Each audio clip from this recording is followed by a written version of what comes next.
இன்று நான் ஹதரத் மஸீஹ் மவ்ஊத் அலைஹிஸ்ஸலாம் அவர்களது சஹாபாக்கள் அவர்களிடம் பையத் செய்தது தொடர்பாக உள்ள சம்பவங்களை எடுத்து கூறுவேன். குறிப்பாக பெரும்பாலும் அரேபிய அகமதிகளிடமிருந்து எங்களுக்கு சஹாபாக்களின் சம்பவங்களை கூறுங்கள் என்று கேட்கப்படுகிறது. ஏனென்றால் அப்படிப்பட்ட ஒவ்வொரு சம்பவத்துடன் எங்கு நமக்கு அந்த சஹாபாக்களின் மன தூய்மை, பற்று, தியாகங்கள், அகமதியத்தை ஏற்றுக்கொண்ட பிறகு அவர்கள் கடந்து வந்த துன்பமான நிலைமைகள் ஆகியவற்றை பற்றி தெரிய வருகிறதோ அங்கு ஹதரத் மஸீஹ் மவ்ஊத் அலைஹிஸ்ஸலாம் அவர்களது சபையின் நட்பும் கிடைத்து விடுகின்றது. ஏதாவது ஒரு தலைப்பின் கீழ் எந்த சம்பவம் கூறப்பட்டாலும் அதில் ஹதரத் மஸீஹ் மவ்ஊத் அலைஹிஸ்ஸலாம் அவர்களது வாழ்க்கையின் உயர்வான அம்சம் நம் முன்னால் வந்து விடுகின்றது. அதன் மூலம் ஹதரத் மஸீஹ் மவ்ஊத் அலைஹிஸ்ஸலாம் அவர்களது சபைகளின் நிலைமை பற்றி தெரிய வருகிறது. இந்த காலத்தில் இந்த சஹாபாக்கள் நமக்கு முன்னால் முன்மாதிரிகளாக திகழ்கின்றனர். ஏனென்றால் இவர்கள்தான் வஆஹரீன மின்ஹும் லம்மா யல்ஹகு பிஹிம் என்பதற்கு உண்மையில் நேரடியாக பொருந்தக்கூடியவர்களாக உள்ளனர். நமக்காக இந்த காலத்தில் ஆன்மீக இலக்குகளை கடப்பதற்கான வழிகளை தங்களது முன்மாதிரிகளை நிலைநாட்டியவாறு நமக்கு இந்த சஹாபாக்கள் எளிதாக்கி தந்துள்ளனர்.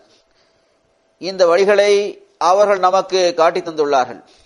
எனவே இந்த சம்பவங்கள் இந்த சான்றோர்கள் எந்த குடும்பத்தை சார்ந்தவர்களாக இருந்தார்களோ அந்த குடும்பத்திற்கும் முக்கியமானதாகும். அவை பின்பற்றத்தக்க முன்மாதிரிகளாகும். அவர்களுக்கு மட்டுமல்ல, மாறாக ஒவ்வொரு அஹ்மதியின் ஈமானின் முன்னேற்றத்திற்கும் அதில் அவர் உறுதியாக நிலைத்திருப்பதற்குரிய முன்மாதிரிகளாகவும் அவை இருக்கின்றன.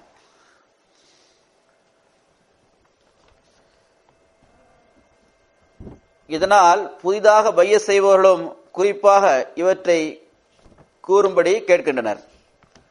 பிறகு நான் ஏற்கனவே கூறியது போன்று ஹதரத் மஸீஹ் மவ்ஊத் அலைஹிஸ்ஸலாம் அவர்களது அழகிய பண்புகளை பற்றியும் இதன் மூலமாக நமக்கு தெரிய வருகிறது. அது நமது ஈமானுக்கு ஒளியூட்டுகின்றது. முதலாவது அறிவிப்பு ஹதரத் நிசாமுத்தீன் சாஹிபுடையதாகும். இந்த சம்பவம் இதற்கு முன்னரும் ஒருமுறை வேறு விதமாக எடுத்துக் கூறப்பட்டது. கூறுகின்றார்கள், அஹ்லி ஹதீஸ் பிரிவை சார்ந்த நாங்கள் எங்களை இரையச்சமுள்ளவர்களாகவும் ஹராமான ஒவ்வொரு விஷயத்திலிருந்தும் பொய்யிலிருந்தும் விலகி இருப்பவர்களாகவும் கருதி வந்தோம். ஏறக்குறைய 1902ஆம் ஆண்டு நடந்த சம்பவம் இது. அது மார்ச் மாதமாக இருந்தது. அஹ்லி ஹதீஸை சார்ந்த எங்களில் சிலர் ஜெஹலமிலிருந்து லாகூருக்கு புறப்பட்டு சென்றோம். அஞ்சுமன் ஹிமாயத் இஸ்லாம் லாகூரின் மாநாட்டை சென்று பார்ப்பதற்காக நாங்கள் சென்றோம். ஒவ்வொரு வருடமும் இந்த மாநாடு நடைபெற்று வந்தது. நாங்கள் லாகூர் வந்து சேர்ந்து மாநாட்டு திடலை நோக்கி போய்க் கொண்டிருந்தோம். அப்போது மாநாட்டு பந்தலுக்கு வெளியே சுவரோடு ஒட்டி நின்றவாறு ஒரு மௌலவி சாஹிப் உரையாற்றிக் கொண்டிருந்தார். அவரது ஒரு கையில் திருக்குரான் இருந்தது, இன்னொரு கையில் அவர் வைத்திருந்த சிறு சிறு பிரசரங்களை அவர் மக்களுக்கு வழங்கிக் கொண்டே இருந்தார். மேலும் நாவால் மிர்சா தொழுநோயாளியாக ஆகிவிட்டார் நவுதுபில்லா என்று கூறிக்கொண்டே இருந்தார். ஏனென்றால் மிர்சா சாஹிப் நபிமார்களை இழிவுபடுத்தினார், தன்னையே ஈசா என்று கூறினார் என்று அவர் கூறினார். அத்துடன் இறைவன் மீது ஆணையிட்டவாறு அதே சொற்களை மீண்டும் மீண்டும் கூறிக்கொண்டிருந்தார். கூறுகின்றார்கள், நாங்கள் இதை கேட்டு மிகவும் வியப்படைந்தோம். இந்த அளவு ஒருவர் தைரியமாக செயல்பட முடியுமா? அல்லாஹ் மீது ஆணையிட்டு திருக்குரானை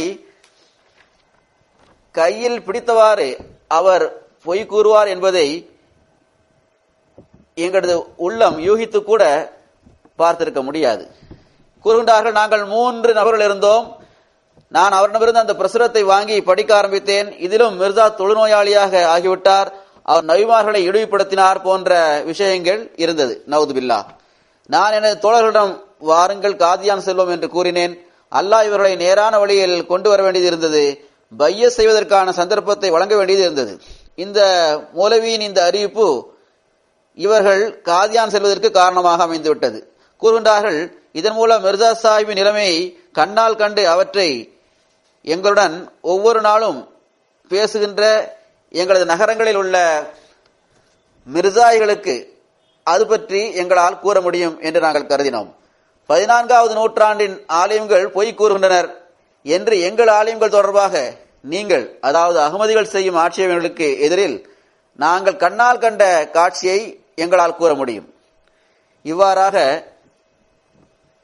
அகமதிகளை நாங்கள் தெளிவாக பொய்யர்களாக ஆக்கிவிடுவோம் என்று நாங்கள் கூறினோம். கூறுகின்றார்கள், முதலில் எனது தோழர்கள் நான் கூறியதை மறுத்து வந்தனர். பிறகு நான் இதை வலியுறுத்தி கூறிய பிறகு அவர்கள் இதற்கு சம்மதித்தனர். நாங்கள் மூவரும் லாகூரில் இருந்து சவாரி செய்தவாறு பட்டாலா வந்தோம். அங்கிருந்து மாலை அசர் நேரத்தில் காதியான் வந்து சேர்ந்தோம். விருந்தினர் விடுதிக்கு சென்றோம். மக்ரிப் தொழுகைக்கான நேரம் நெருங்கிக் கொண்டிருந்தது. அப்போது நான் ஒருவரிடம், மிர்சா சாஹிப் எங்கு தொழுவார்களோ அந்த இடத்தை காட்டுங்கள், நாங்கள் அவர்களுக்கு அருகில் நின்று அவர்களை பார்க்க விரும்புகின்றோம் என்று கூறினேன். யாரிடம் நாங்கள் இதை கேட்டோமோ அந்த நபர்தான் என்று நினைக்கின்றேன். அவர் எங்களுடன் வந்தார். ஹுசூர் நின்றவாறு தொழுகின்ற அந்த இடத்தை அவர்தான் எங்களுக்கு காட்டி தந்தார்.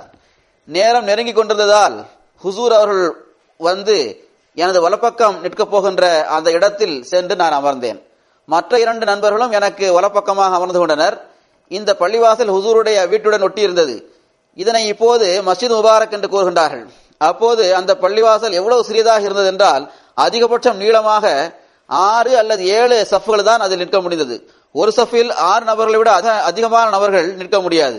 அதாவது 35 அல்லது 40 நபர்களுக்கான இடம்தான் இருந்தது. கூறுகின்றார்கள், சில நிமிடங்களுக்கு பிறகு மக்ரிப் தொழுகைக்கான பாங்கு கொடுக்கப்பட்டது. அதற்கு பிறகு சில நிமிடங்கள் கழிந்த பிறகு ஹஜ்ரத் சாஹிப் அவர்கள் வந்தார்கள். எங்களுக்கு பக்கத்திலேயே கதவு இருந்தது. அந்த கதவை திறந்து ஹுசூர் வெளியில் வந்து என்னுடன் நின்றார்கள். மர்ஹூம் மௌலவி அப்துல் கரீம் சாஹிப் முன்னால் வந்து நின்றார்கள். பாங்கு சொல்பவர் தக்பீர் கூற ஆரம்பித்தார். தக்பீர் முடிவடையும் வரை நான் ஹுசூர் அவர்களது பாதங்கள் முதல் தலை வரையில் உள்ள எல்லா உறுப்புகளையும் பார்த்தேன். எதுவரை என்றால் அவர்களது அருளுக்குரிய தலையில் இருந்த முடிகள் மீது கூட எனது பார்வைப்பட்ட போது எனது உள்ளத்தின் நிலைமை வேறு விதமாக ஆகிவிட்டது. இறைவா, இத்தகைய தோற்றத்தையும் வடிவத்தையும் கொண்ட மனிதரை இன்று வரை நான் பார்க்கவில்லை என்று நான் எனது மனதில் கூறிக்கொண்டேன். முடிகள் என்ன, அவை தங்க கம்பிகளாக இருந்தன. கண்கள் பாதி மூடியிருந்தன. அது முழுமையான வெட்கத்தின் முன்மாதிரியாக திகழ்ந்தது. கை கால்களின் அழகு தனியாக உள்ளத்தை தன் பக்கம் ஈர்த்து கொண்டது. இதே சிந்தனையில் நான் மூழ்கியிருந்த போது, இறைவா, இந்த மனிதரையா எங்களது மௌலவி பொய்யர் என்றும் நபிமார்களை இழிவுபடுத்தக்கூடியவர் என்றும் கூறினார் என்று நினைத்தவாறு அதை பற்றி நினைவில் நான் மூழ்கிவிட்டேன். நான் இதே எண்ணத்தில் மூழ்கியிருந்த சமயத்தில் இமாம் அல்லாஹு அக்பர் என்று கூறி தொழுகை ஆரம்பித்தார். நான் தொழுகையில் இருந்தேன். ஆனால் சலாம் கொடுக்கும் வரை நான் வியப்பில் ஆழ்ந்திருந்தேன். இறைவா, தாடி பெரிதாக வைத்து ஷரியத் கூறியபடி தனது முடிகளை சிரைத்தவாறு இருந்த நமது மௌலவி திருக்குரானை கையில் ஏந்தியவாறு சத்தியம் செய்து கூறிக்கொண்டிருக்கின்றார். மிகவும் இழிவான சொற்களை கூறியவாறு ஹுசூர் அவர்களது பெயரை மீண்டும் மீண்டும் கூறியவாறு மிர்சா தொழுநோயாளியாக ஆகிவிட்டார் நவுதுபில்லா என்று கூறுகின்றார்.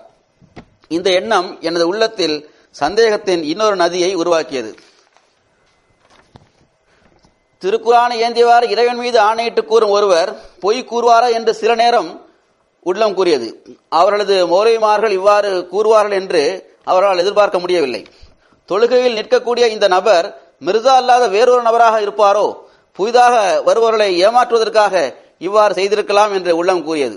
எப்போது ஹுசூர் அவர்களின் தூய்மையான ஒளிமயமான தோற்றம் கண்முன்னால் தெரிந்ததோ அப்போது சத்தியம் செய்தவர் இவர்கள் மீதுள்ள பகைமையின் விளைவாக ஒருவேளை பொய் கூறுகின்றாரோ, மக்கள் அவர் கூறுவதை கேட்டுவிட்டு காதியான் பக்கம் போகாமல் இருந்துவிட வேண்டும் என்பதற்காக இவ்வாறு கூறப்படுகிறதா என்றெல்லாம் எனது உள்ளம் கேட்டது. தொழுகை முடிந்ததும் ஹுசூர் இருக்கையில் அமர்ந்தார்கள். முஃப்தி சாஹிப் இருந்தால் முன்னால் வரவும் என்று ஹஜ்ரத் சாஹிப் முதலில் கூறினார்கள். முஃப்தி சாஹிப் முன்னால் வந்ததும் ஹுசூர் மௌலை சாஹிப் எங்கே என்று கேட்டார்கள். மௌலை சாஹிப், அதாவது முதலாவது கலிஃபத்துல் மஸீஹ் அவர்கள் எல்லாவற்றிற்கும் இறுதியாக இருந்த சஃபிலிருந்து எழுந்து வருவதை நான் பார்த்தேன். ஹுசூர் பேசத் தொடங்கினார்கள். அது பிளேக் நோய் பற்றிய விஷயமாக இருந்தது. ஹுசூர் அவர்கள் மலக்குகள் பஞ்சாபில் கருப்பு நிற செடிகளை நடுவதை நான் கண்டேன் என்று நான் முதலிலேயே மக்களுக்கு தெரிவித்தேன். அப்போது நான் அவர்களிடம் இது என்ன என்று கேட்டேன். அதற்கு இது பிளேகின் செடிகளாகும், இவை அடுத்து வரும் காலத்தில் பஞ்சாபில் வெளிப்படப் போகிறது என்று அவர்கள் பதில் கூறினார்கள். மக்கள் இதை கேட்டு எள்ளி நகையாடினர். பிளேக் நோய் எப்போதும் கடற்கரை பகுதி வரைதான் வரும், நாட்டிற்குள் ஒருபோதும் வராது என்று அவர்கள் கூறினர். ஆனால் இப்போது பாருங்கள், அது பஞ்சாபின் சில நகரங்களில் வெளிப்பட்டிருக்கின்றது. இவ்வாறு இஷா வரை ஹுசூர் பேசிக் கொண்டிருந்தார்கள். இஷா தொழுகையை நிறைவேற்றிய பிறகு ஹுசூர் உள்ளே சென்று விட்டார்கள். நாங்களும் திரும்ப வந்து தூங்கினோம். நமது மௌலவி குர்ஆன் ஏந்தியவாறு இறைவன் மீது ஆணையிட்டு கூறினார். ஆனால் இங்கோ விஷயம் அவர் கூறியதற்கு முற்றிலும் எதிராக இருக்கின்றதே, இது என்ன ரகசியம் என்று ஒருவருக்கொருவர் பரஸ்பரம் பேசிக் கொண்டிருந்தோம். காலையில் நாங்கள் எழுந்தபோது மௌலவி நூர்தீன் சாஹிப் உண்மையை கூறுவார். எனவே அவரிடம் இவர்தான் மிர்சா சாஹிபா அல்லது வேறு யாராவது நபரா என்று கேட்க வேண்டும் என்று நினைத்தோம். அவரது கிளினிக்கு நாங்கள் சென்றதும் ஒரு மௌலவி சாஹிப் அவர்கள் ஒரு ஆட்சேபனையை அவரிடம் எடுத்துக் கூறிக்கொண்டிருந்ததை நாங்கள் பார்த்தோம். அதாவது இதற்கு முன் தோன்றிய நபிமார்கள் வலிமார்கள் அனைவரும் பல நாட்கள் பசியுடன் கழித்த பிறகு மிகவும் சாதாரணமான உணவையே உண்டு வந்திருக்கின்றனர். ஆனால் மிர்சா சாஹிப் அவர்களோ நெய்ச்சோறு மற்றும் இனிப்புச்சோறு கூட சாப்பிடுவார். இவ்வாறு நாங்கள் கேள்விப்படுகின்றோம் என்று கூறினார். ஹஜ்ரத் முதலாவது கலிஃபத்துல் மஸீஹ் அவர்கள், மௌலை சாஹிப், நான் திருக்குரானில் நெய்ச்சோறும் இனிப்புச்சோறும் ஹலாலான உணவு என்றே படித்துள்ளேன். அவை ஹராமாகும் என்று எழுதப்பட்டிருப்பதாக எங்காவது நீங்கள் பார்த்திருந்தால் கூறுங்கள் என்று பதில் கூறினார்கள். மௌலவி சிறிது நேரம் ஒன்று கூறாமல் இருந்தார். அப்போது உடனடியாக நான் ஒரு பிரசுரத்தை எடுத்து மௌலை சாஹிப் முன்னால் வைத்தேன். மேலும் எங்களது மௌலவி ஒருவர் திருக்குரானை கையில் ஏந்தியவாறு இறைவன் மீது ஆணையிட்டு நவுதுபில்லா மிர்சா தொழுநோயாளியாக ஆகிவிட்டார் என்று கூறினார். ஆனால் எங்களுக்கு இவர்தான் மிர்சா சாஹிப் என்று கூறப்பட்டது. அவரோ ஆரோக்கியத்துடன் இருக்கின்றார். தொழுகையில் நாங்கள் பார்த்த இவர்தான் மிர்சா சாஹிபா அல்லது வேறு ஒரு நபரா என்பதை நீங்கள் எங்களுக்கு கூறுங்கள் என்றேன். அப்போது முதலாவது கலிஃபத்துல் மஸீஹ் அவர்கள் தமது பாக்கெட்டில் கை போட்டு அதே பிரசுரத்தை எடுத்து காட்டி, பாருங்கள், உங்களது மௌலவிமார்கள் இந்த பிரசுரத்தை அனுப்பியுள்ளனர். இவர்தான் மிர்சா. மறுபுறம் குர்ஆனை கையில் ஏந்தியவாறு பொய் கூறிய உங்களது மௌலவி இருக்கின்றார். இவர்களில் உண்மையாளர் யார் என நீங்கள் தான் முடிவு செய்ய வேண்டும் என்று கூறினார்கள். பிறகு எனது கண்களில் இருந்து கண்ணீர் வழிந்தது. பாக்கியம் இல்லாதவனே, இப்போது கூட நீ பையஸ் செய்ய மாட்டாயா என்று நான் என்னிடமே கேட்டுக்கொண்டேன். உண்மையில் இந்த மௌலவிகள் இந்த காலத்தின் தஜ்ஜால்களாக இருக்கின்றார்கள். நாங்கள் மூவரும் லுஹர் நேரத்தில் ஹுசூர் அவர்களிடம் எங்களிடம் பையத் வாங்குங்கள் என்று கூறினோம். அவசரப்பட வேண்டாம், சில நாட்கள் இங்கு தங்கியிருங்கள். மீண்டும் மௌலவிகள் உங்களை தடுமாற்றத்திற்கு ஆளாக்கிவிடக் கூடாது, அதன் காரணமாக நீங்கள் அதிகமாக பாவிகளாக ஆகிவிடக்கூடாது என்று ஹுசூர் அவர்கள் கூறினார்கள். நான் அழுதவாறு, ஹுசூர், நாங்கள் ஒருபோதும் தடுமாற்றமடைய மாட்டோம் என்று கூறினேன். அடுத்த நாள் நாங்கள் மூவரும் பையஸ் செய்தோம். பிறகு வீட்டிற்கு திரும்பி வந்தோம். ஹஜ்ரத் மியான் அப்துல் அசீஸ் சாஹிப் அவர்கள் அறிவிக்கின்றார்கள், 1891 ஆண்டில் சிக்வான் என்ற இடத்திற்கு நான் இடமாற்றம் செய்யப்பட்டேன். அங்கு மியான் ஜமாலுதீன் சாஹிப், மியான் இமாமுத்தீன் சாஹிப் மற்றும் இமாம் ஹைருதீன் சாஹிப் ஆகியோரின் அறிமுகம் எனக்கு கிடைத்தது. அவர்கள் மசீமோத் அலைஹிஸ்ஸலாம் அவர்கள் தம்மை பற்றி மஹ்தி என்றும் மசீஹ் என்றும் வாதம் புரிந்துள்ளதை பற்றி கூறிய போது எனக்கு அந்த வாதங்கள் தொடர்பாக எனது உள்ளத்தில் எவ்வித காழ்ப்புணர்ச்சியும் விரோதமும் எனக்கு இல்லாமல் இருந்ததால் நான் அவர்கள் கூறியதை தீயதாக எடுத்துக்கொள்ளவே இல்லை. மாறாக மௌலவிகள் ஏன் இவ்வாறு கூறுகின்றார்கள் என்ற எண்ணமே எனக்கு ஏற்பட்டது. இதற்கான காரணம் பெரும்பாலான எனது மூதாதையர்கள் மார்க்கப்பற்றுள்ளவர்களாக இருந்ததால் மௌலவிமார்கள் மீது அன்பு வைத்திருந்தனர். இதன் காரணமாகவே நானும் மௌலவிமார்கள் கூறுவதை ஏற்றுக்கொண்டேன்.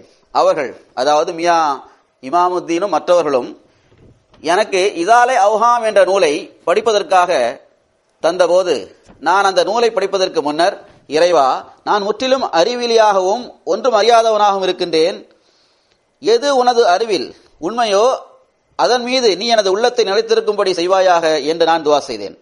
அந்த துவா எந்த அளவு விரைவாக ஏற்றுக்கொள்ளப்பட்டது என்றால், நான் இதாலே அவ்ஹாம் படிக்க ஆரம்பித்த போது எனது உள்ளத்திற்கு எந்த அளவு நிம்மதியும் ஆறுதலும் கிடைக்க ஆரம்பித்தது என்றால், ஹுசூர் அவர்களது உண்மை தொடர்பாக எனக்கு எந்த சந்தேகமும் இருக்கவில்லை. அதிகமாக ஈமான் அதிகரித்துக் கொண்டே சென்றது. பிறகு நான் முதல் முறையாக காதியான் சென்று ஹுசூர் அவர்களை சந்திப்பதற்காக மியா ஹைருதீன் சாஹிபுடன் வந்தேன். நான் ஹுசூர் அவர்களை சந்தித்தேன். அப்போது எனது உள்ளம் எத்தகைய நிம்மதி மற்றும் ஆறுதலுக்கான சாட்சியை பகர்ந்ததென்றால், இந்த தோற்றம் பொய் கூறக்கூடிய, ஏமாற்றக்கூடிய ஒருவரின் தோற்றமாக தெரியவில்லை என்று அது கூறியது. அப்போது நான் மியா ஹைருதீன் சாஹிபிடம், இதற்கு முன்பும் நான் ஹுசூர் தொடர்பாக அவமரியாதையாகவோ தரக்குறைவாகவோ ஒரு சொல்லை கூட சொன்னதில்லை. நான் அறியாமல் அவ்வாறு ஏதாவது கூறியிருந்தால் நான் தௌபா செய்கின்றேன். இந்த தோற்றம் பொய் கூறுவோருடைய தோற்றம் அல்ல என்று நான் கூறினேன். இதுவே பிறகு இவரது பையத்துக்குரிய காரணமாக ஆகிவிட்டது. இந்த நல்லெண்ணம் தான் அசல் விஷயமாகும். அல்லாஹ்விடம் உதவி கேட்க வேண்டும். இதன் பக்கமும் ஹஜ்ரத் மஸீஹ் மவ்ஊத் அலைஹிஸ்ஸலாம் அவர்கள் பலமுறை கவனமூட்டியுள்ளார்கள். எனது நூல்களை படியுங்கள், நல்லெண்ணத்துடன் படியுங்கள் என்று கூறினார்கள். மௌலவிகளும் இந்த நூல்களை படிக்கத்தான் செய்கின்றனர்.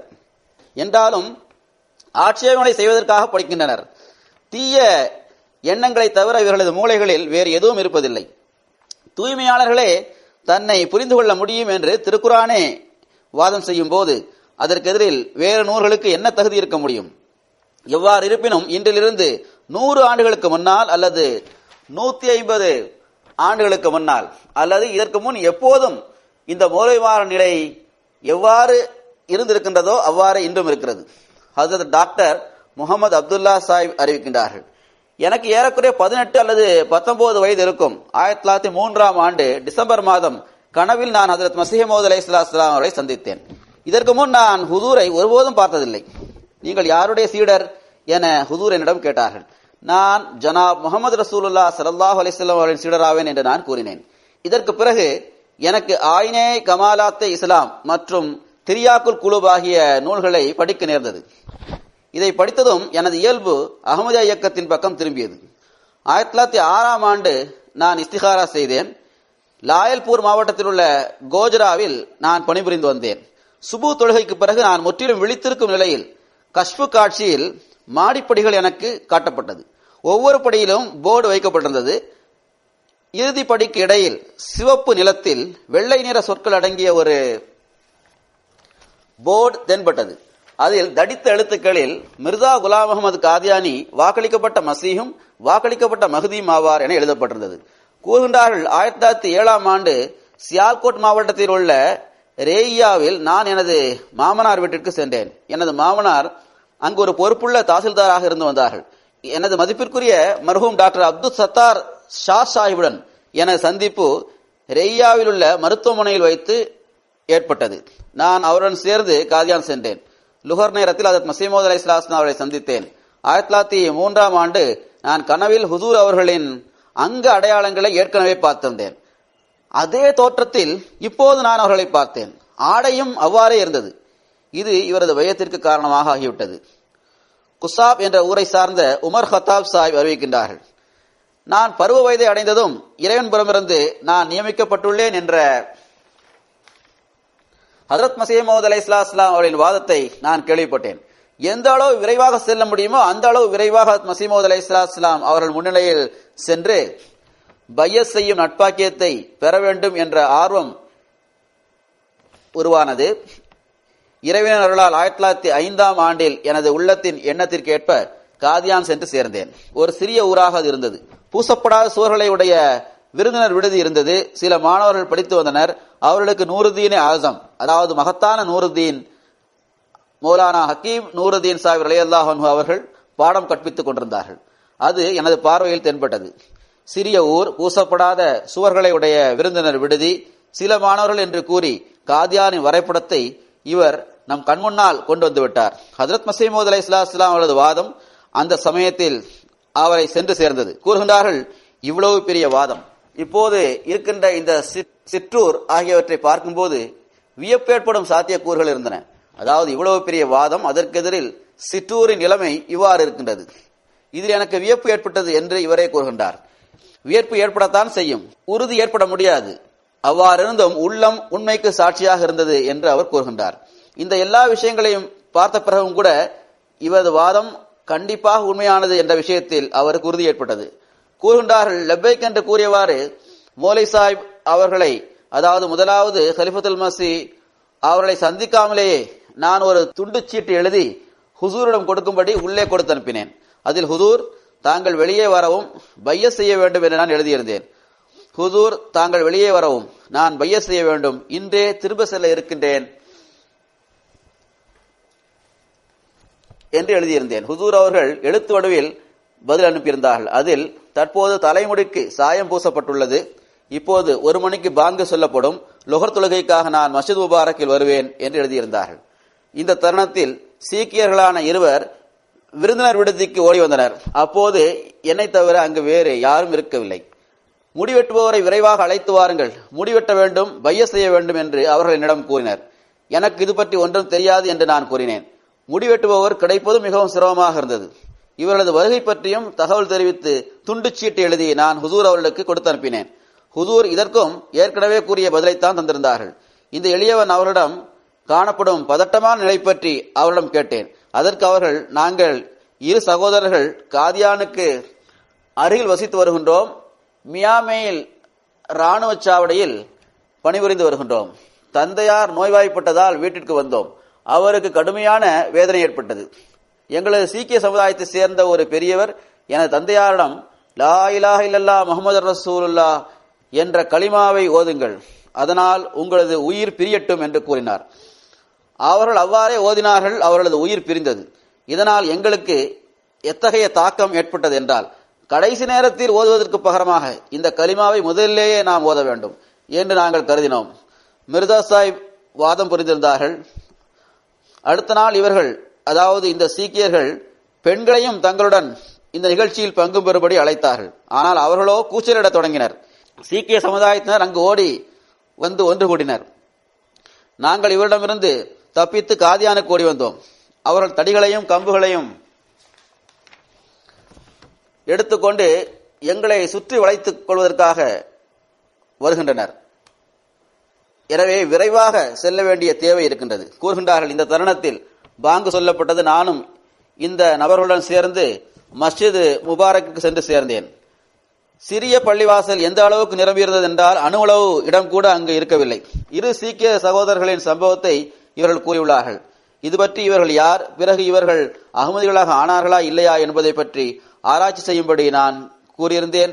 எவ்வாறு இருப்பினும் இவர்கள் தமது சம்பவத்தில் இது பற்றி எழுதியிருக்கின்றார்கள்.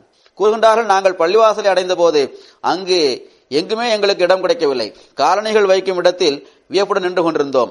யாரை பற்றியும் எங்களுக்கு தெரியாது. இந்நிலையில் ஹஜ்ரத் சாஹிப் மெஹ்ராப் பக்கம் கதவை திறந்தார்கள்.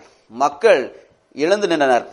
இந்த எளியவன் மக்களது கால்களை கடந்து சென்றவாறு ஹுசூர் அவர்களுக்கு முன்னால் சென்று நின்றேன். ஹுசூர் அமர்ந்தார்கள். இந்த எளியவன் ஹுசூருக்கு முன்னால் அமர்ந்தேன். ஹுசூர், நீங்கள் யார் என்று கேட்டார்கள். பையத் செய்வதற்காக வந்துள்ளோம் என்று நாங்கள் கூறினோம். நான் தான் துண்டு சீட்டு எழுதி அனுப்பினேன் என்று நான் கூறினேன். எங்களுக்கு முன்னதாக பையத் செய்வதற்காக வந்து அமர்ந்திருந்தவர்களை பார்த்து மௌலை சாஹிப் பையத் செய்யும்படி கூறினார்கள். ஹஜ்ரத் இந்த எளியவனின் கையை பிடித்து தமது கைகளில் வைத்தவாறு இந்த சிறுவன் மீது கை வையுங்கள் என்று கூறினார்கள். ஹுசூர் அவர்களின் கட்டளைக்கு இணங்க எல்லோரும் எனது முதுகின் மீது கையை வைத்தனர். பையத் நடந்தது. ஹுசூர் துவா செய்தார்கள். பிறகு தொழுகை நடந்தது.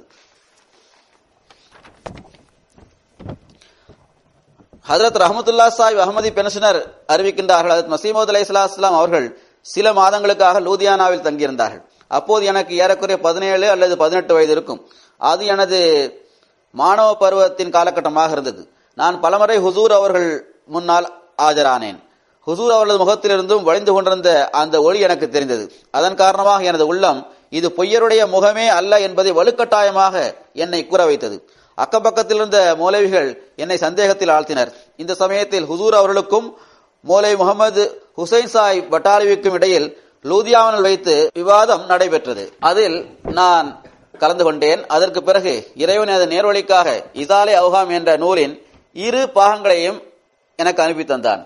அது முழுக்க முழுக்க ஒளி மற்றும் நேர்வழியால் நிரம்பியிருந்தது. இறைவனுக்கு தெரியும், நான் பெரும்பாலான நேரங்களில் முழு இரவும் தூங்காமலேயே இருந்து வந்தேன். நூல்கள் மீது தலையை வைத்தவாறு சிற்றுறக்கம் ஏற்பட்டால் தூங்குவேன், இல்லையென்றால் நூலை படித்துக் கொண்டே இருப்பேன். இறைவா, இது என்ன விஷயம்? மௌலவிமார்கள் ஏன் திருக்குரானை விட்டு விடுகின்றார்கள் என்று கூறியவாறு அழுது கொண்டே இருப்பேன். தக்குவா இருந்தால் பிறகு இப்படிப்பட்ட நிலையில்தான் மனிதன் நூல்களை படிப்பான். கூறுகின்றார்கள், இறைவன் அறிவான், எனது உள்ளத்தின் பேரன்பு நெருப்பு ஜுவாலை அதிகரித்துக் கொண்டே சென்றது. நான் மௌலவி ரஷீத் அகமது கங்கோயிக்கு மிர்சா சாஹிப் ஈசா அலைஹிஸ்ஸலாம் அவர்களின் மரணத்தை திருக்குரான் உள்ள 30 வசனங்கள் மூலம் நிரூபிக்கின்றார்கள். நீங்கள் தயவு கூர்ந்து ஈசா அலைஹிஸ்ஸலாம் அவர்கள் உயிரோடு இருக்கின்றார்கள் என்பதற்கான திருக்குரான் வசனங்களையும் நபிமொழிகளையும் எழுதுங்கள். அத்துடன் ஹஜரத் மிர்சா சாஹிப் எழுதியுள்ள 30 திருக்குரான் வசனங்களை மறுத்து எழுதி அதை எனக்கு அனுப்பி வையுங்கள், நான் அதை வெளியிடுவேன் என்று கடிதம் மூலம் எழுதியிருந்தேன். அதற்கு நீங்கள் ஈசாவின் மரணம், ஈசா உயிரோடு இருப்பது ஆகியவற்றை பற்றி மிர்சா சாஹிபிடமோ அல்லது அவரது சீடர்களிடமோ கருத்து பரிமாற்றம் செய்ய வேண்டாம். ஏனென்றால் பெரும்பாலும் ஈசா அலைஹிஸ்ஸலாம் அவரது மரணம் பற்றி கூறுகின்ற வசனங்கள் திருக்குரானில் உள்ளன. இது கருத்து வேறுபாடு உள்ள விஷயமாகும். எனவே மிர்சா சாஹிப் எப்படி வாக்களிக்கப்பட்ட மசீஹா இருக்கின்றார் என்பதை பற்றி விவாதம் செய்யுங்கள் என்று அவர் பதில் எழுதியிருந்தார். ஈசா அலைஹிஸ்ஸலாம் அவர்கள் மரணித்து விட்டார்களா அல்லது உயிரோடு இருக்கின்றார்களா என்பதை பற்றி விவாதம் செய்யக்கூடாது. மிர்சா சாஹிப் எவ்வாறு வாக்களிக்கப்பட்ட மசீஹா இருக்கின்றார் என்ற விஷயத்தை பற்றி விவாதம் செய்ய வேண்டும் என்று இவர் கூறுகின்றார். ஏனென்றால் திருக்குரான் ஈசா அலைஹிஸ்ஸலாம் அவர்களின் மரணத்தை நிரூபிக்கின்றது, அதற்கு ஆதரவாக நிற்கின்றது. கூறுகின்றார்கள், நான் அவருக்கு பதில் எழுதியவாறு, ஹஜ்ரத் ஈசா அலைஹிஸ்ஸலாம் அவர்கள் இறந்து விட்டார்கள் என்றால் ஹஜ்ரத் மிர்சா சாஹிப் உண்மையாளர் ஆவார்கள் என்று எழுதினேன். அதற்கு அவர், உங்கள் மீது மிர்சா சாஹிபின் தாக்கம் ஏற்பட்டு விட்டது, நான் துவா செய்வேன் என்று பதில் எழுதினார். அதற்கு நான், நீங்கள் உங்களுக்காக துவா செய்யுங்கள் என்று எழுதினேன். இறுதியாக நான் இறைவன் முன்னால் வீழ்ந்தேன். எனது உள்ளம் தண்ணீராக வழிந்தோடியது. நான் இறைவனது அர்ஷின் கால்களை அசைத்து விட்டேன். இறைவா, உனது திருப்தி எனக்கு தேவை. நான் உனக்காக ஒவ்வொரு கண்ணியத்தையும் தியாகம் செய்ய தயாராக இருக்கின்றேன். உனக்காக ஒவ்வொரு இழிவையும் ஏற்றுக்கொள்வேன். என் மீது கருணை காட்டுவாயாக என்று இறைவனிடம் வேண்டினேன். எந்த இறைவனின் பிடியில் எனது உயிர் இருக்கின்றதோ அவன் மீது ஆணையிட்டு கூறுகின்றேன். சிறிது நேரம் கழிந்ததும் அதிகாலை ஏறக்குறைய 4 மணிக்கு 1893ஆம் ஆண்டு டிசம்பர் மாதம் 25ஆம் தேதி திங்கட்கிழமை அன்று எனக்கு ஜனாப் சையதுனா முஹம்மது ரசூலுல்லாஹ் ஸல்லல்லாஹு அலைஹி வஸல்லம் அவர்களை ஜியாரத் செய்வதற்கான நட்பாக்கியம் கிடைத்தது. கனவு இதுவாகும். நான் பேர்மி என்ற இடத்தில் அசர் தொழுகைக்காக ஒலு செய்து கொண்டிருந்தேன். கனவை இவர் விளக்கமாக கூறுகின்றார். யாரோ ஒருவர் வந்து என்னிடம், ரசூலே அரபி ஸல்லல்லாஹு அலைஹி வஸல்லம் அவர்கள் வந்துள்ளார்கள், அவர்கள் இந்த நாட்டிலே இருப்பார்கள் என்று கூறினார். நான் எங்கே என்று கேட்டேன். அதற்கு அவர், இந்த கூடாரங்கள் ஹுசூருடையதாகும் என்று கூறினார். நான் விரைவாக தொழுகை நிறைவேற்றிய பிறகு அங்கு சென்றேன். ஹுசூர் சில சஹாபாக்களுக்கு மத்தியில் அமர்ந்திருந்தார்கள். அஸ்ஸலாமு அலைக்கும் என்று நான் கூறிய பிறகு எனக்கு அவர்களை முசாஃபா செய்வதற்கான நட்பாக்கியம் வழங்கப்பட்டது. நான் மரியாதை நிமித்தமாக உட்கார்ந்தேன். ஹுசூர், அதாவது பெருமானார் ஸல்லல்லாஹு அலைஹி வஸல்லம் அவர்கள் அரபி மொழியில் உரை நிகழ்த்தி கொண்டிருந்தார்கள். இந்த எளியவன் எனது சக்திக்கேற்ப அதை புரிந்து கொண்டேன். பிறகு அவர்கள் உருது பேசினார்கள். நான் உண்மையாளன், என்னை பொய்ப்படுத்தாதீர்கள் என்று அவர்கள் கூறினார்கள்.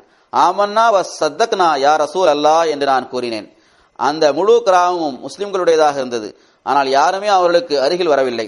இறைவா, இது என்ன நடக்கிறது என்று நான் வியப்புடன் கூறுகின்றேன். கனவில் இவ்வாறு கூறுகின்றார்கள். மேலும் இன்று முஸ்லிம்கள் தங்களை குர்பான் செய்ய வேண்டிய நாளாக இருக்கிறது. ஹுசூரின் ஆரம்ப காலகட்டமாக அது எனக்கு தோன்றியது. ஹுசூர் இந்த நாட்டில் தான் இருப்பார்கள் என்று எனக்கு தகவல் தரப்பட்டிருந்தாலும் ஹுசூர் அவர்கள் இந்த இடத்திலிருந்து புறப்படும்படி கட்டளையிட்டிருந்தார்கள் என்பது எனக்கு தெரிய வந்தது. நான் அழுதவாறு, ஹுசூர், நீங்கள் இங்கிருந்து செல்கின்றீர்களா? நான் உங்களை எப்படி சந்திக்க முடியும் என்று கேட்டேன். எனது தோளின் மீது ஹுசூர் அவர்கள் தனது அருளுக்குரிய கையை வைத்து பதற்றமடைய வேண்டாம், நாமே உங்களை சந்திப்போம் என்று கூறினார்கள். ஹஜ்ரத் மிர்சா சாஹிப் அவர்கள்தான் ரசூலே அரபி ஆவார்கள் என்று இந்த கனவின் மூலம் எனக்கு புரிய வந்தது.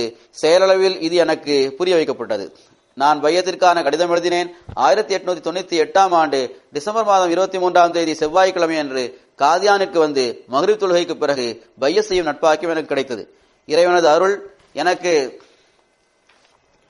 எத்தகைய நிலைநிற்கும் தன்மையை வழங்கியது என்றால் எந்த ஒரு துன்பமும் என்னை வீழ்ச்சியில் ஆழ்த்த முடியவில்லை.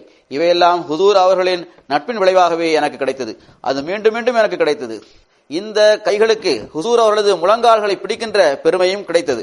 அதாவது கால்களை அமுக்கி விடுவதற்கான நட்பேறு கிடைத்துள்ளது என்று கூறுகிறார். எனது பையத் தொடர்பான அறிவிப்பு செய்யப்பட்டதும் பல்வேறு விதமான துன்பங்கள் எனக்கு இழைக்கப்பட்டாலும் இறைவன் என்னை பாதுகாப்பு வைத்ததுடன் மட்டுமல்லாமல் இந்த இழப்பை விட அதிகமாக எனக்கு அருட்கொடைகளை வழங்கினான். எனது தந்தையார், சகோதரர், நெருக்கமான உறவினர்கள் ஆகியோர் அகமதிகளாக ஆகிவிட்டார்கள். அல்ஹம்துலில்லாஹ் அலா ஜாலிக். எழுதுகின்றார்கள், விஷயம் நீளமாகிவிடும் என்ற அச்சம் எனக்கு இல்லாமல் இருந்திருந்தால் இன்னும் சில சம்பவங்களை நான் எழுதியிருப்பேன். இதுவும் நான் குறிப்பிட வேண்டிய ஒரு விஷயமாகவே இருக்கின்றது. நான் அகமதியாக பிறகும் கூட துரூது தாஜ் ஓதி வந்தேன்.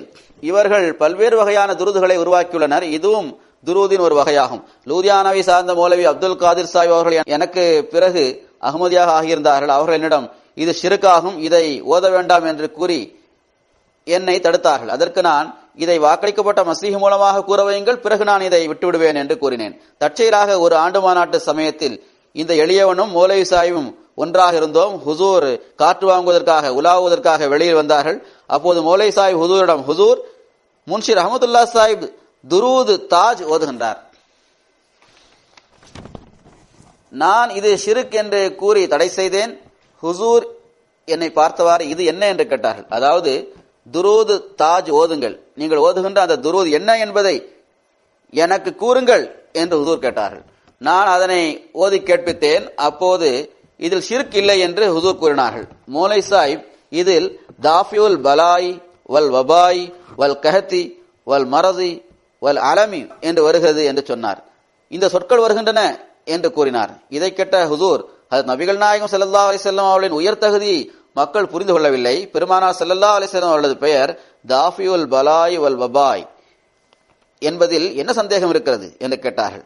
பிறகு ஹுசூர் இது தொடர்பாக நீண்ட உரை நிகழ்த்தினார்கள். இதனால் மௌலவி சாஹிபும் மகிழ்ச்சி அடைந்தார்கள். பிறகு எல்லோரும் பயனடைய வேண்டும் என்பதற்காக அவர்கள் கூறியவற்றை எழுதினார்கள். கட்டுரையை பிறகு எழுதினார்கள். ஹஜ்ரத் சையது மஹமூத் ஆலம் சாஹிப் அறிவிக்கின்றார்கள், 1903ஆம் ஆண்டு எனது மூத்த சகோதரர் சையது மஹபூப் ஆலம் அவர்கள் பாட்னா நகரில் எங்கோ ஒரு இடத்திற்கு சென்று கொண்டிருந்த போது ஒரு நபர் அவரிடம், பஞ்சாபில் ஒரு நபர் தாம் மஹதி என்று வாதம் புரிந்துள்ளார் என்று கூறிவிட்டு சென்று விட்டார். எனது சகோதரருக்கு சிறு வயதிலிருந்தே திருக்குரான் மீது அன்பு இருந்தது. எனவே இதை கேட்டதும் அவர் வியப்புடன் இருந்து விட்டார். இதை பற்றி கேட்க வேண்டும் என்றால் யாரிடம் கேட்பது என்று நினைத்தார். கூறிக்கொண்டிருந்தவர் சென்று விட்டார். ஒருவேளை இது பற்றி ஸ்டேஷன் மாஸ்டருக்கு தெரியலாம் என்று அவர் நினைத்தார். அவர் நினைத்தது சரியாக இருந்தது. அவர் ஸ்டேஷன் மாஸ்டரிடம் சென்றார். அவரிடம் பெயர், முகவரி ஆகியவற்றை கேட்டு தெரிந்து கொண்ட பிறகு அவர்கள் வீட்டிற்கு வந்தார்கள். பிறகு ஹஜ்ரத் மஸீஹ் மவ்ஊத் அலைஹிஸ்ஸலாம் அவர்களுக்கு ஒரு கடிதம் எழுதினார்கள்.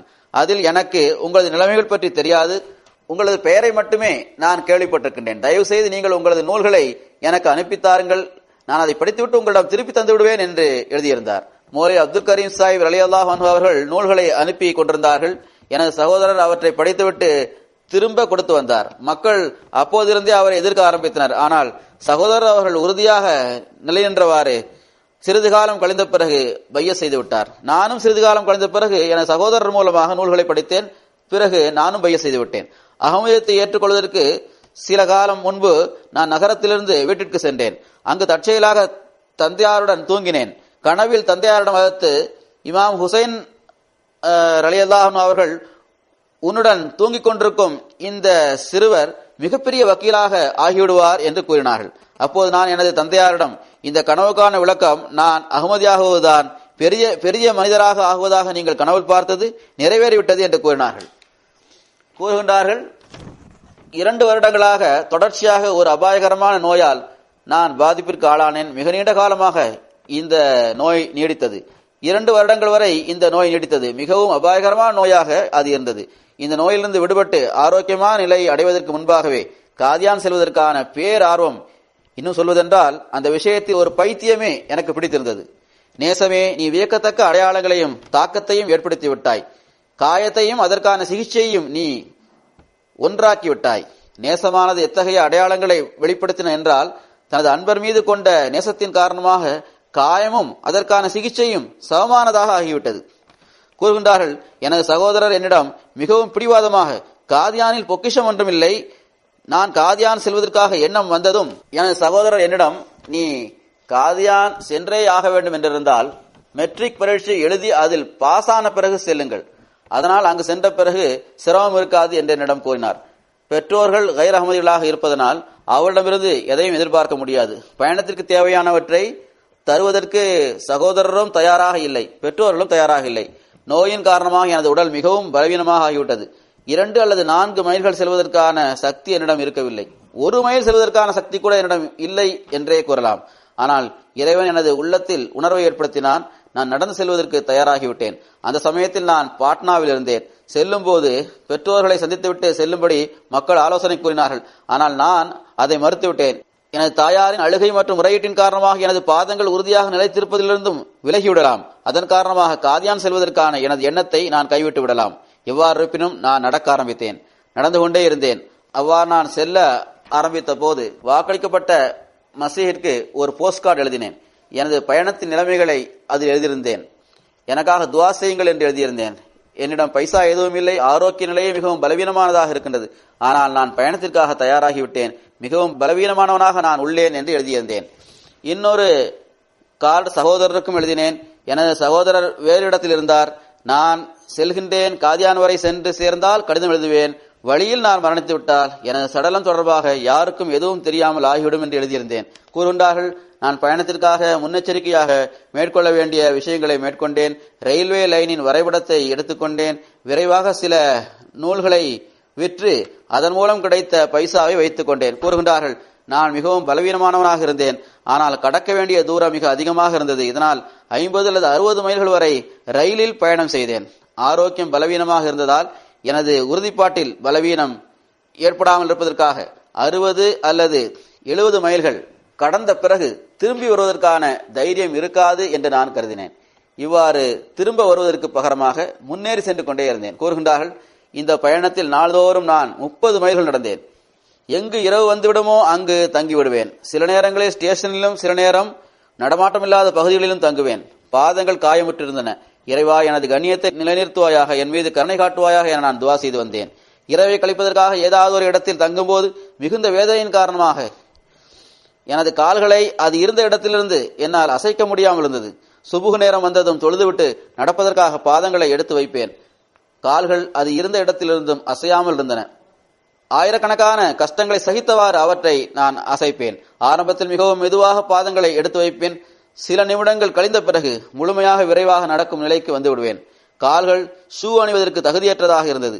அவை வெடிப்புகளால் நிரம்பி இருந்தன. இன்னும் சொல்வதென்றால் தோல் உரிக்கப்பட்ட நிலையில் அவற்றில் மாமிசம் மட்டுமே இருந்தது. காதியான் செல்வதற்கான பேரார்வம் இருந்தது. அதனால் இவர் நடந்தே சென்று கொண்டே இருந்தார். இதனால் சில நேரங்களில் கற்களும் முட்களும் குத்தும்போது அது உடலை நடுங்க வைத்துவிடும். சில நேரங்களில் தண்டவாளத்தில் நடந்து செல்வேன். சில நேரங்களில் பொதுவான வழிபாதையில் இறங்கி நடப்பேன். மிகவும் அச்சத்தை தரக்கூடிய இடங்களை கடந்து செல்ல வேண்டியது வந்தது என்று இவர் கூறுகின்றார். ஆயிரக்கணக்கான எண்ணிக்கையில் இருந்த குரங்குகளையும் கருப்பு முகமுடைய வாலில்லா குரங்குகளையும் நான் சந்திக்க நேர்ந்தது. அதன் அபாயகரமான தோற்றம் உள்ளத்தை நடுங்கச் செய்யும். அலிகர் நகரத்தை நான் கடந்து சென்றேன். அது எப்படி இருந்தது என்று கூட எனக்கு தெரியாது. ஏனென்றால் எனது நோக்கம் ஒன்றுதான். அதற்காகவே நான் நடந்து கொண்டிருந்தேன். காலேஜ் கட்டிடம் எப்படி இருக்கும் எனக்கு தெரியாது. எப்படி இருப்பினும் நடந்து கொண்டிருக்கும் நிலையில் வலது பக்கத்தில் சில வெண்ணிற கட்டிடங்கள் எனக்கு தெரிந்தன. பக்கத்தில் நடந்து சென்றவரிடம் இது என்ன கட்டிடம் என்று கேட்டபோது இது காலேஜின் கட்டிடம் என்று செல்லும் போதே ஒருவர் சொல்லிக் கொண்டே இருந்தார். நானோ தொடர்ந்து நடந்து கொண்டே இருந்தேன். தில்லி நகரத்தையும் கடந்து சென்றேன். ஆனால் ஒரு நிமிடத்திற்கு கூட நான் அங்கு தங்கவில்லை. ஏனென்றால் எனது நோக்கம் வேறு நோக்கமாகும். அங்கு இருக்கும் சான்றோர்களை ஜியாரத் செய்வது எனது நோக்கம் அல்ல. எனவே நான் ஒரு நொடி பொழுது கூட எனது நோக்கத்திலிருந்தும் வெளியே வர விரும்பவில்லை. காயப்பட்ட பாதங்களுடன் காதியான் வந்து சேர்ந்தேன். விருந்தினர் விடுதியில் தங்கினேன். சில நிமிடங்கள் கழிந்த பிறகு மர்ஹூம் ஹஜ்ரத் ஹாஃபிஸ் ஹாமித் அலி சாஹிப் ரலியல்லாஹு அன்ஹு அவர்கள் பால் இருந்த ஒரு கிளாஸை எனக்கு தந்தார்கள். என்னிடம் பைசா இல்லாமல் இருந்ததால் நான் அதை பெற்றுக்கொள்ள மறுத்துவிட்டேன். செலவுகள் குறித்து அஞ்ச வேண்டாம் என்று இறுதியாக அவர்கள் கூறினார்கள். பைசா கொடுக்க வேண்டாம், பால் குடியுங்கள் என்று அவர்கள் கூறியதை கேட்டு பாலை குடித்தேன். அல்ஹம்துலில்லாஹ் அலா தாலிக். காதியானில் எல்லாவற்றையும் விட முதலாவது உணவாக பால் கிடைத்தது. நான் அங்கு இருக்கும் போதே பல மக்களும் வந்தனர். ஆனால் யாருக்கும் பால் வழங்கப்படவில்லை. எனக்கு மட்டுமே பால் இருந்த கிளாஸ் கொடுக்கப்பட்டது. கூறுகின்றார்கள், அன்றிலிருந்து இன்று வரை நான் அறியாதவனாகவே இருந்திருக்கின்றேன். பிறகு நான் வாக்களிக்கப்பட்ட மசீஹை சந்தித்தேன். ஹுசூர் எனது நிலைமைகளை பற்றி கேட்டார்கள். மக்கள் பைய செய்து ஆரம்பித்த போது ஹுசூர் என்னையும் பைய செய்யும்படி கூறினார்கள். நான் அப்போது ஹுசூரின் கால்களை அமுக்கிக் கொண்டே இருந்தேன். இந்த ஒரு பைத்தியம்தான் எனக்கு பயன் தரக்கூடியதாக இருந்தது. அவ்வாறு இல்லை என்றால் இன்று எனது பெயர் சஹாபாக்களின் பட்டியலில் எப்படி வந்திருக்க முடியும்? அல்லாஹும மாலிகல் முல்கி துஇஸ்ஸு மன் தஷாவ். தொடர்ந்து கூறுகின்றார்கள், முதலாவது கலிஃபா அவர்கள் காயங்களுக்கு சிகிச்சை வழங்கினார்கள். மர்ஹூம் ஹாஃபிஸ் ரோசன் அலி ஷாஹிப் அவர்கள் எனக்கு கற்றுத்தருவதற்காக நியமிக்கப்பட்டிருந்தார்கள். அவர்களும் எனக்கு கற்றுக் கொடுத்தார்கள். பிறகு இவர் காதியானிலேயே தங்கிவிட்டார்கள். பிறகு எழுதுகின்றார்கள், 1908ஆம் ஆண்டு மே மாதத்தில் ஹத் மசீஹ் மவ்ஊத் அலைஹிஸ்ஸலாம் அவர்கள் லாகூர் சென்று விட்டார்கள். பிறகு முதலாவது கலிஃபா அவர்களையும் அழைத்துக் கொண்டார்கள். அப்போது முதலாவது கலிஃபா என்னையும் தன்னுடன் அழைத்து சென்றார்கள். ஹுசூர் அவர்களின் வஃபாத் சமயத்தில் நான் அவர்களது வலது பக்கத்தில் நின்று கொண்டிருந்தேன். லாகூரிலிருந்து ஜனாதாவுடன் நான் காதியான் வந்தேன். ஹஜ்ரத் முதலாவது கலிஃபத்துல் மஸீஹ் ரலியல்லாஹு அன்ஹு அவர்கள் தோட்டத்தில் வைத்து மக்களிடம் பையத் வாங்கினார்கள். நான் அந்த சமயத்தில் நார்கட்டிலில் அவர்களுடன் அமர்ந்திருந்தேன். ஹஜ்ரத் முதலாவது கலிஃபா அவர்கள் அந்த சமயத்தில் நிகழ்த்திய சொற்பொழிவு, மேலும் ஹஜ்ரத் மீர் நாசிர் நவாப் சாஹிப் அழுதழுது மன்னிப்பு கோரியது ஆகியவை எனது மூளையில் இப்போதும் சுற்றி வந்து கொண்டே இருக்கின்றது. பையத் நடந்த பிறகு ஜனாதா தொழுகை நிறைவேற்றப்பட்டது. தோட்டத்தில் உள்ள வீட்டில் ஹஜ்ரத் அவர்களின் உடல் ஜியாரத்திற்காக வைக்கப்பட்டிருந்தது. முகத்திலிருந்தும் துணி அகற்றப்பட்டிருந்தது. மக்கள் மேற்கிலிருந்த கதவு வழியாக வந்து ஜியாரத் செய்துவிட்டு கிழக்கில் இருந்த கதவு வழியாக வெளியே சென்று விடுவர். இதுதான் அந்த சான்றோர்கள் தொடர்பாக நான் கூறிய சில சம்பவங்களாகும். அவர்கள் மிகுந்த ஆர்வத்துடன் துடிப்புடன் வந்த வாக்களிக்கப்பட்ட மசீஹை ஏற்றுக்கொண்டார்கள். சையத் மஹமூத் ஆலம் சாஹிப் அவர்களின் இந்த சம்பவம் கூட உண்மையில் நபிமொழியில் குறிப்பிட்டிருப்பது போன்று தவழ்ந்து தவழ்ந்து செல்ல நேர்ந்தாலும் செல்ல வேண்டும் என்பதன் ஒரு வடிவமாக இருக்கின்றது. எந்த அளவு அவர்கள் துன்பத்தை சகித்துக் கொண்டார்கள், ஆனால் ஒரு உறுதியான எண்ணம் இருந்தது. இதன் விளைவாக அவர் சென்று கொண்டே இருந்தார். இறுதியில் தான் அடைய வேண்டிய இலக்கை அடைந்தார். அல்லாஹ் இந்த சஹாபாக்களின் தகுதியை உயர்த்தி கொண்டே செல்வானாக. நமக்கும் நமது ஈமானிலும் நிச்சய உறுதியிலும் முன்னேற்றத்தை வழங்குவானாக. மேலும் முஸ்லிம் பொதுமக்களின் நெஞ்சங்களை திறப்பானாக. அவர்கள் வாக்களிக்கப்பட்ட மசீஹை அடையாளம் கண்டு கொள்பவர்களாக ஆக வேண்டும். அல்லாஹ்வின் திருப்தியை பெறக்கூடியவர்களாக அவர்கள் ஆகட்டும். அவர்கள் மீது படுகின்ற ஆபத்துகளிலிருந்தும் அவர்கள் தப்பித்துக் கொள்பவர்களாக ஆகட்டும். ஹஜ்ரத் நபிகள் நாயகம் ஸல்லல்லாஹு அலைஹி வஸல்லம் அவர்களது உம்மத்திற்குரிய ஹக்கை செலுத்துபவர்களாக அவர்கள் ஆகட்டும். இப்போது நான் ஒரு வேதனை நிறைந்த தகவலை கூறுகின்றேன். இங்குள்ள பழைய அகமதியான மதிப்புக்குரிய ஹாசிம் ஷயீத் சாஹிப் அவர்கள் கடந்த சில நாட்களுக்கு முன் சவுதி அரேபியாவில் வைத்து வஃபாத்தாகிவிட்டார்கள். அவளது ஜனாதா வந்துவிட்டதா? அவளது ஜனாதா இன்றுதான் வந்து சேர்ந்தது. ஜும்மா தொழுகைக்கு பிறகு இவருக்காக ஜனாதா தொழுகையை நான் தொலை வைப்பேன் இன்ஷா அல்லாஹு தாலா. இங்கு அவர் வந்து போய்கொண்டே இருந்தார். மிக அதிகமாக பயணம் மேற்கொண்டு வந்தார். ஆகஸ்ட் 11ஆம் தேதி இங்கிருந்து சவுதி அரேபியாவிற்கு சென்றார்கள். ஏர்போர்ட்டில் இறங்கியதும் அவருக்கு இதயத்தில் உள்ள கோளாறு ஆரம்பமானது. நேரடியாக இவர் கிளினிக்கிற்கு சென்றார்.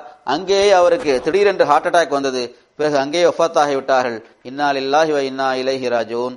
2000ஆம் ஆண்டில் அவர்கள் சவுதி அரேபியாவிற்கு இடம்பெயர்ந்து சென்றார்கள். அதற்கு முன்பு வரை இங்குதான் அவர்கள் இருந்து வந்தார்கள். பல வருடங்கள் தொடர்ச்சியாக அங்கும் அவருக்கு பல்வேறு வகையில் ஜமாத்திற்கு தொண்டாற்றுவதற்கான தௌஃபீக் கிடைத்தது. வழக்கமாக அவரிடம் சில ஜமாத்து பொறுப்புகள் இருந்தன. அன்றாட பணிகளில் ஒன்றாக அந்த தொண்டுகள் இருந்தன. இவற்றை தவிர அங்கு இவரிடம் சில முக்கிய ஜமாத் பணிகளை நான் செய்ய வைத்தேன். அல்லாஹ்வின் அருளால் மிகவும் சிறந்த முறையில் அவர்கள் எல்லா பணிகளையும் செய்து முடித்தார்கள். பல்வேறு சிறப்புகளின் எஜமானராக அவர்கள் திகழ்ந்தார்கள். இவரிடம் பல திறமைகள் இருந்தன. நிர்வாக விஷயங்களில் இவருக்கு மிகுந்த ஈடுபாடு இருந்து வந்தது. டெக்னிக்கல் ரீதியாக உள்ள இடையூறுகள் பற்றிய அறிவும் அவருக்கு இருந்தது. அவர்களுக்கு மார்க்க அறிவும் அதிகமாக இருந்தது. வாழ்க்கையின் எல்லா துறைகளிலும் இவர்களது மூளையும் திறமையும் பாராட்ட தகுந்தவையாக இருந்தது.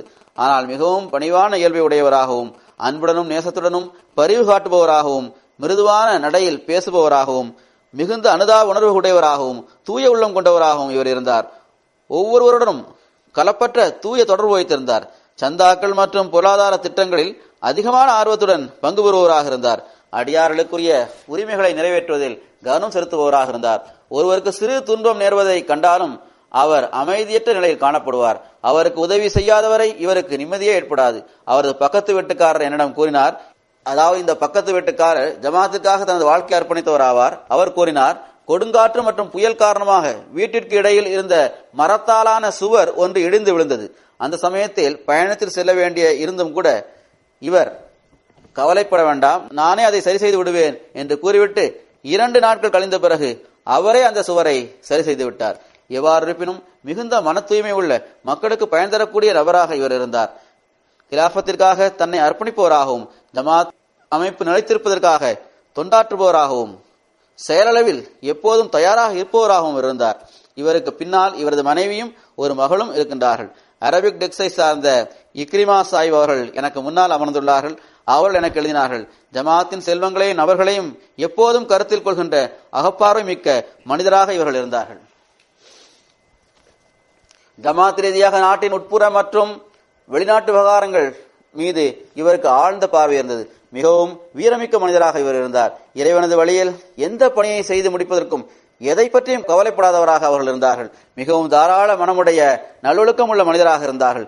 இவர்கள் எழுதுகின்றார்கள், புதிய அகமதிகளுக்கு கருணமிக்க தந்தை போன்று இவர்கள் இருந்தார்கள். இது முற்றிலும் உண்மையாகும். எனக்கு பல புதிய அகமதிகள் இது பற்றி எழுதியிருந்தார்கள். அவர்கள் சில சமயம் புதிய அகமதிகளை சந்திப்பதற்காகவும் கிலாபத்துடன் அவர்களுக்கு தொடர்பை ஏற்படுத்துவதற்காகவும் 500 மைல்கள் வரை பயணத்தில் சென்றுள்ளார்கள். ஹஜ் மற்றும் உம்ரா செய்வதற்கான நட்பாக்கியம் இவருக்கு கிடைத்தது. ஹத் மஸீஹ் மவ்ஊத் அலைஹிஸ்ஸலாம் அவருடைய ஒரு மேலாடை இவரிடம் இருந்தது.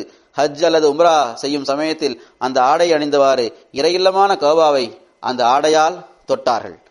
இவரது மனைவி எழுதுகின்றார்கள், நான் இவருடன் 32 வருடங்கள் ஒன்றாக இருந்திருக்கின்றேன். ஆனால் இந்த முழு காலகட்டத்தில் அவர்கள் ஒரு நிமிடத்தை கூட வீணாக்கியதாக என்னால் பார்க்க முடியவில்லை. மிகுந்த பரிவுடன் நடந்து கொள்பவராகவும் ஒவ்வொருவருடனும் நேசம் வைத்திருப்பவராகவும் அன்னார் இருந்தார்கள். இஸ்லாம் மற்றும் அகமதியத்தின் உண்மையான ஊழியராகவும் கிலாஃபத் மீது அளவு கடந்த பற்றுடையவராகவும் அதற்காகவே தனது உயிரை அர்ப்பணிப்பவராகவும் துவா செய்யக்கூடியவராகவும் ஒரு உண்மையான மனிதராகவும் அவர் இருந்தார். எவற்றை இவர்கள் எழுதியுள்ளார்களோ அதில் எதையும் மிகைப்படுத்தி அவர்கள் எழுதவே இல்லை.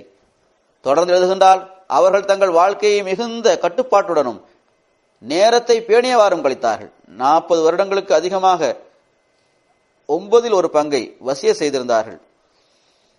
அவர்கள் என்னிடம் இவ்வாறு கூறியிருந்தார்கள், வாழ்க்கையில் எல்லாவற்றையும் விட முதலாவதாக கிலாஃபத், பிறகு குடும்பம், அதற்கு பிறகு மற்ற விஷயங்கள் வருகிறது என்றார்கள். இவர்கள் ஹாசிம் சாஹிபின் டைரியில் அவர்கள் எழுதி வைத்திருந்த சில கனவுகளை பார்த்தார்கள். அவருடைய மனைவி அவற்றை எனக்கு எழுதியுள்ளார்கள்.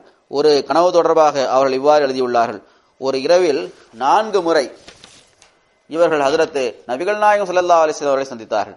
இதில் முதலாவது முறை சந்தித்த போது பெருமானார் ஸல்லல்லாஹு அலைஹி வஸல்லம் அவர்களது முகம் சூரியன் போன்று பிரகாசமாக மின்னிக் கொண்டிருந்தது. அவர்கள் தங்கள் கையில் ஒரு மோதிரத்தை வைத்திருந்தார்கள். அதிலிருந்தும் மிகவும் பிரகாசமான கிரணங்கள் வெளியாகி கொண்டிருந்தது.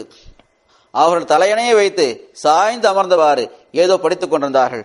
அப்போதும் அந்த மோதிரத்திலிருந்து மிகவும் பிரகாசமான கிரணங்கள் வெளியாகி கொண்டே இருந்தன. பிறகு இன்னொரு கனவையும் அவர்கள் எழுதியிருந்தார்கள். நான் ஒரு வீட்டில் இருந்தேன். அதில் அம்மாஜான் அவர்கள் வசித்து வருகின்றார்கள். மிகவும் அன்புடனும் நேசத்துடனும் அவர்கள் என்னை சந்திக்கின்றார்கள். மிகுந்த மகிழ்ச்சியுடன் அவர்கள் என்னை வரவேற்றார்கள். பகலின் ஆரம்ப பகுதியை நான் அவர்களுடன் கழித்தேன்.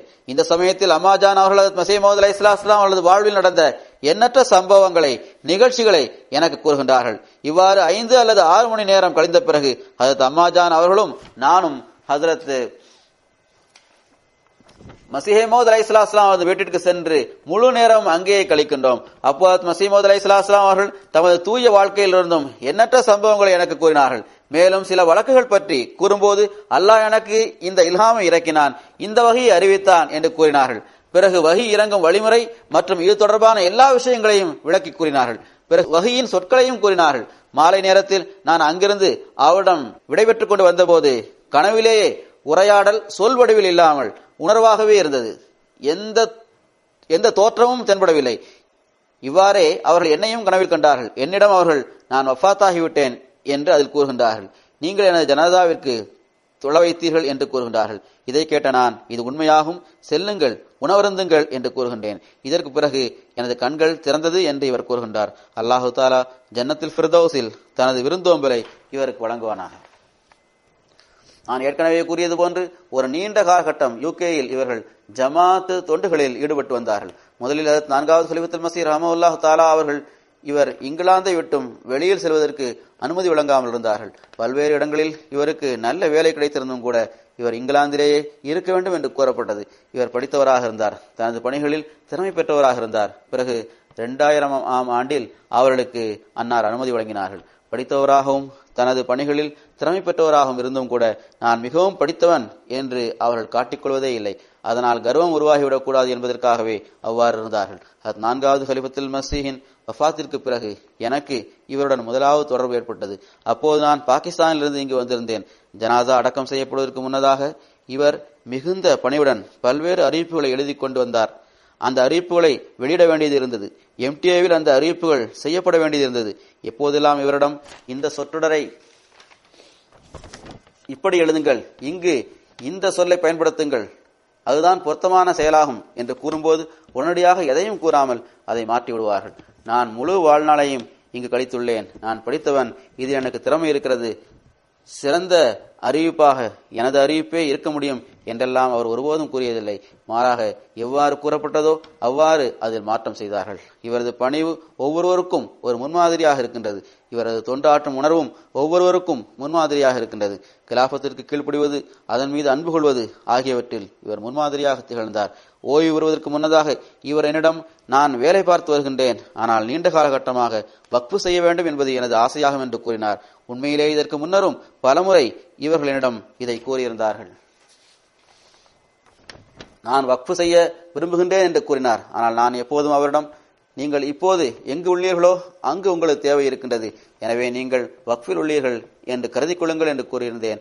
ஆனால் எவ்வாறு இவர்கள் பணியாற்றினார்கள் என்றால், வாழ்க்கையை அர்ப்பணித்துள்ள ஒருவர் செய்வதை விட அதிகமான பணிகளை இவர் செய்திருந்தார். ஒவ்வொரு வருடமும் இது தொடர்பாக அவர் எனக்கு நினைவூட்டிக் கொண்டே இருந்தார். இப்போது இவர் ஓய்வு பெற்றிருந்தார், ஆனால் மீண்டும் இவருக்கு கான்ட்ராக்ட்ஸ் கிடைத்தன. அப்போது நான் அவரிடம், உங்களது வேலை அங்கு இருக்கும் வரை நீங்கள் அங்கேயே இருங்கள், அங்கு உங்களது தேவை உள்ளது என்று கூறியிருந்தேன். மிகவும் தைரியத்துடனும் நுட்பமான ஞானத்துடனும் அனைத்து பணிகளையும் இவர் செய்து முடித்தார்கள். இவர்கள் மூலமாக அங்கு பல பையத்துகள் நடந்தது. மத்திய கிழக்கு நாடுகளுக்கிடையில் தொடர்புகளை ஏற்படுத்துவதில் இவர் பணியாற்றி வந்தார். கணக்கு பார்ப்பதிலும் அக்கவுண்ட்ஸ் நிர்வகிப்பதிலும் இவர் திறமை பெற்றவராக இருந்தார். இவர் இருப்பதன் காரணமாக எனக்கு அங்குள்ள ஜமாத் கணக்கு வழக்கு தொடர்பாக எந்த கவலையும் இருந்ததில்லை. இதை தவிர்த்தும் பல முக்கிய பணிகள், பல முக்கிய பிரச்சனைகள் தொடர்பாக அவற்றை தீர்விற்கு கொண்டு வருவதற்காக இவரை நான் அனுப்பி வைத்தால் மிக சிறந்த வழிமுறை மூலமாக இவர்கள் அந்த எல்லா பணிகளையும் செய்து முடித்தார்கள். இங்கு அடிக்கடி அவர்கள் வந்துவிட்டு செல்வார்கள். எப்போது வந்தாலும், இப்போது சோர்வு ஏற்பட்டுள்ளது, சற்று ஓய்வெடுப்போம் என்றில்லாமல் வந்ததும் நேரடியாக பள்ளிவாசலுக்கு வந்து விடுவார்கள். எத்தனை நாட்கள் இங்கு தங்கினாலும் ஃபதில் பள்ளிவாயில் அவர்கள் ஜமாத்தாக தொழுவார்கள். இதற்காக தனது வீட்டையும் பக்கத்திலேயே அமைத்துக் கொண்டார்கள். சுருக்கமாக இவர் கிலாபத்திற்கு உண்மையில் உதவி செய்கின்ற சுல்தானுல் நசீராக, அதாவது மிக சிறந்த உதவியாளராக இருந்தார்கள். இவர் நம்மை விட்டு பிரிந்து சென்றாலும் ஒரு மிகப்பெரிய இடைவெளி ஏற்பட்டு விடாது என்று நான் கருதுகின்றேன். அல்லாஹு தாலா அத்தகைய தக்குவாவை பேணுகின்ற பணிகளை செய்கின்ற பணியாளரை நமக்கு எப்போதும் வழங்கிக் கொண்டே இருப்பானாக. நம்மீது அன்பு வைத்துள்ள அந்த இறைவன் மீது நாம் நம்பிக்கை வைத்துள்ளோம். அவன் இவர்களை போன்ற லட்சக்கணக்கான சிறந்த உதவியாளர்களை நமக்கு வழங்குவான். அல்லாஹு தாலா மர்ஹூமின் தகுதியை உயர்த்தி கொண்டே செல்வானாக. அவர்களுக்கு தனது அன்பிற்குரியவர்களின் பாதங்களுக்கு கீழ் இடமளிப்பானாக. அவர்களது தொண்டுகள் பற்றிய விவரங்கள், வாழ்க்கை பற்றிய விவரங்கள் மிகவும் நீளமானதாக இருக்கின்றது. இவரை பற்றி தெரிந்திருப்பவர்கள் இவரை பற்றி எழுதுவார்கள் என்று நான் நம்புகின்றேன். அல்லாஹு தாலா யூகே ஜமாத்திற்கு இவரை போன்ற சுயநலமற்ற பணியாளர்களை வழங்குவானாக. இவரது மனைவி மற்றும் மகளை பாதுகாப்பவனாகவும் அவர்களுக்கு உதவி செய்பவனாகவும் அல்லாஹ் இருப்பானாக.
يستجب لكم